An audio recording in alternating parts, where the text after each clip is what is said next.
panas. Satu, flu, flu.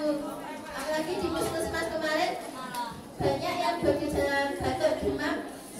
Yang datang ke puskesmas itu pasiennya banyak sekali untuk akhir-akhir ini. Ya, memang karena dampak dari musim pancaroba ini.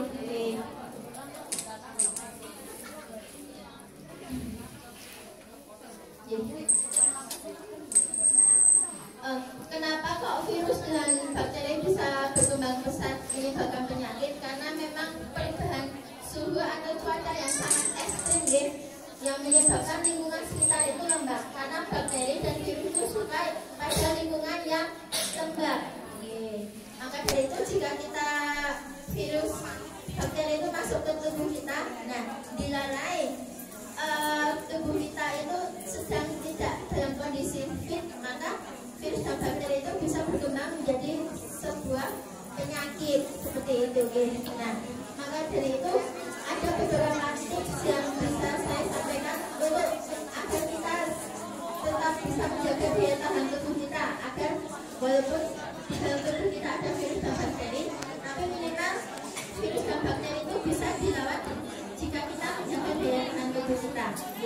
Jadi sebenarnya Bapak Ibu, di anatomi tubuh kita ini banyak virus dan bakteri yang ada di dalam tubuh kita.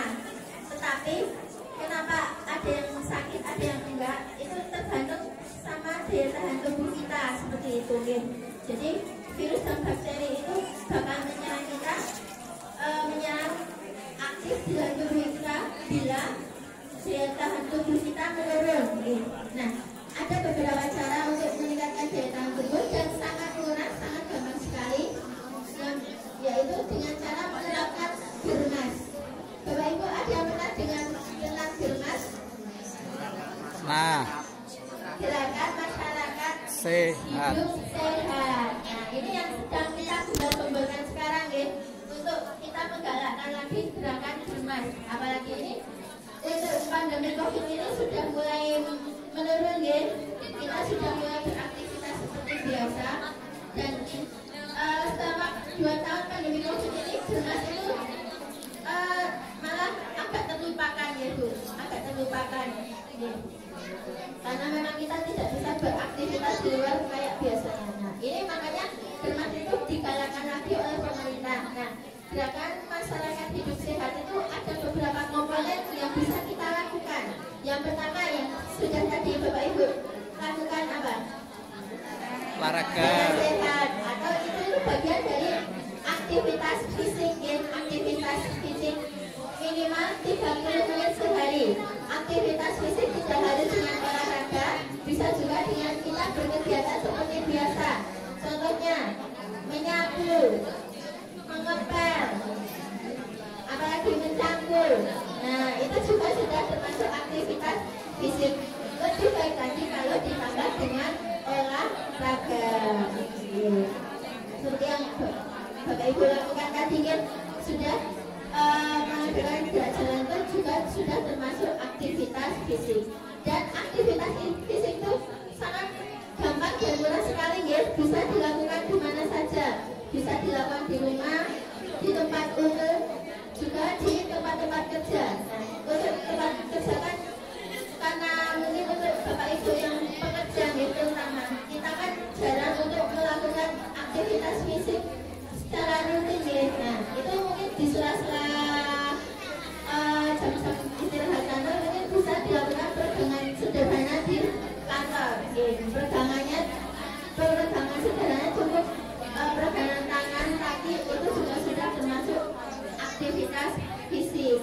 Jadi aktivitas fisik itu bisa dilakukan kapanpun, dimanapun, dan dimana saja. Bentuknya juga bisa beraneka ragam. Lebih baik lagi memang ditambah dengan olahraga minimal seminggu sekali atau seminggu 2 kali, dibarengi dengan olahraga itu akan sangat lebih baik. Kenapa kita harus olahraga? Karena olahraga itu merupakan cara kita untuk menjaga daya tahan tubuh. Nah, kita sering olahraga, maka hormon-hormon yang mengeluarkan untuk menjaga daya tahan tubuh kita akan aktif, sehingga kita bisa terhindar dari penyakit seperti itu. Yang kedua yaitu konsumsi buah dan sayur setiap hari. Bapak Ibu ada yang nggak suka gorengan nggak sebenarnya? Suka sekali ya. Nggak apa-apa, gorengan nggak apa-apa. Tapi yang penting diimbangi juga makan buah dan sayur. Juga minum air putih minimal 8 gelas sehari.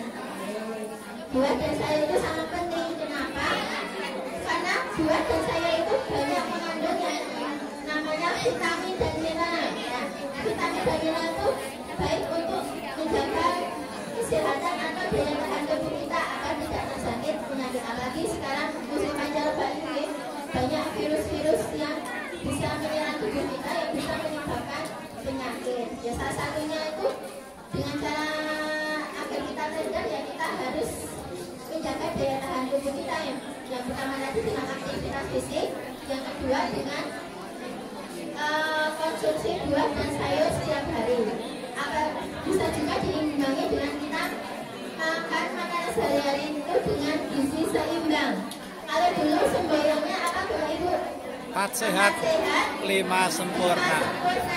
Kalau sekarang semuanya ada gizi seimbang.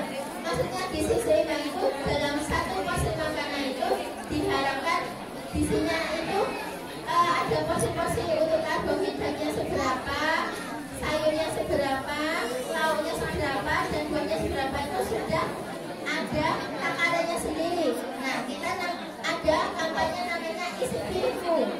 Nah, isi piringku adalah kampanye untuk menata porsi makanan dalam satu piring. Jadi piring itu bentuknya apa? Bulat ya. Piring itu bentuknya bulat. Jadi kampanye isi piring itu dalam satu porsi piring itu nanti piringnya itu dibagi dua. Bagi dua sebelah kanan, dua sebelah kiri. Nah, kita isi yang sebelah kanan itu dibagi 2/3 sama 1/3.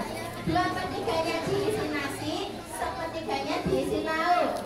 Terus yang setengah sebelah kiri dibagi lagi 2/3, 1/3. 2/3 diisi sayur, 1/3-nya diisi buah. Nah, itu yang sedang juga digalakkan oleh pemerintah tentang gizi seimbang atau isi piringku.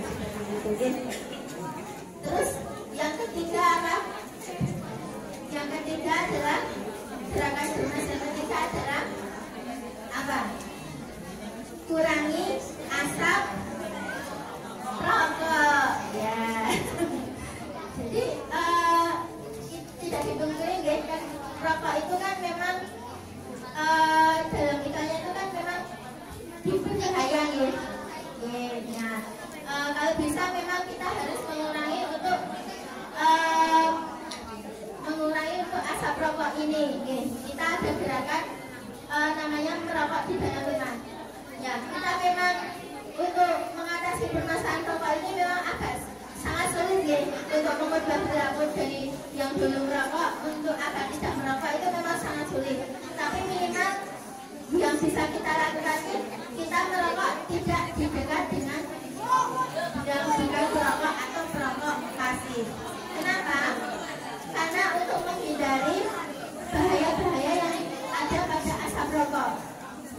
Yang kita tahu ya, satu batang tutup rokok itu terdiri dari 4.000 zat kimia berbahaya. Salah satunya ada karbon monoksida, itu yang biasa menyebabkan kanker.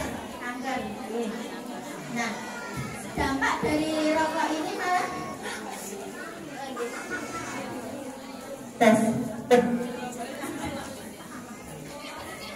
lanjut ya. Dampak dari asap rokok ini ya, memang sangat berbahaya, terutama untuk perokok pasif.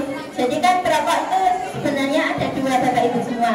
Ada perokok aktif, ada perokok pasif. Aktif itu yang memang dia merokok, dan pasif itu yang terkena dampak asap rokoknya.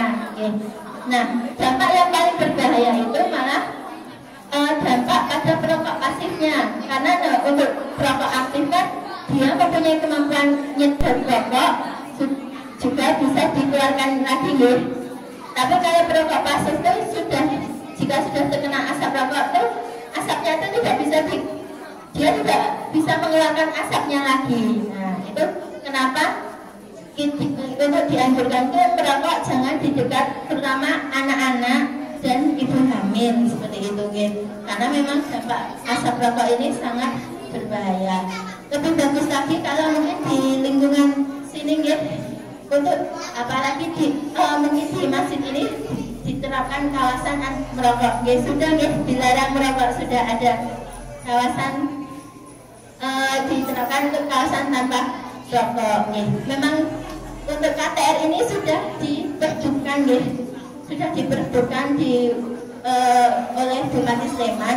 Memang ada beberapa kawasan-kawasan itu yang harusnya bebas asap rokok, seperti kawasan sekolah, kantor-kantor pemerintahan, tempat-tempat umum seperti masjid. Itu juga bisa diterapkan untuk kawasan tanpa rokok.